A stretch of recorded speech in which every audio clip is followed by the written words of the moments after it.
তুম এর বহু বছর, এর অর্থ হচ্ছে কোরবানির জন্য আল্লাহ রাব্বুল আলামিন আমাকে একটি সন্তান দান করলে ভালো হতো কবুল করা, এবং ইব্রাহিম আলাইহিস সালামকে ঘোষণা করে দিলেন, হে ইব্রাহিম, আমি তোমাকে সন্তান। সুকান সুকান, তুমি আমার কাছ থেকে দূর হয়ে যাও। সম্মানিত দিনী ভাই সব, এই হচ্ছে কোরবানি, এই হচ্ছে আত্মত্যাগ, এই হচ্ছে নিবেদিত প্রাণ। তো আমাদেরকেও আমরা যে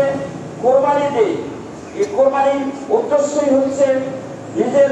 ভিতরে অন্তরে পশুত্বকে ভিতর থেকে একেবারে কোরবানি করে দেওয়া, এবং নিজেকে এমন প্রতিজ্ঞাবদ্ধ হওয়া যে সৈয়দনা ইব্রাহিম আলাইহিস সালাম তার এই শৈশবের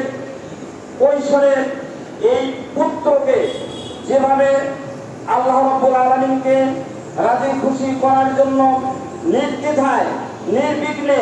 নিঃসংকোচে একেবারে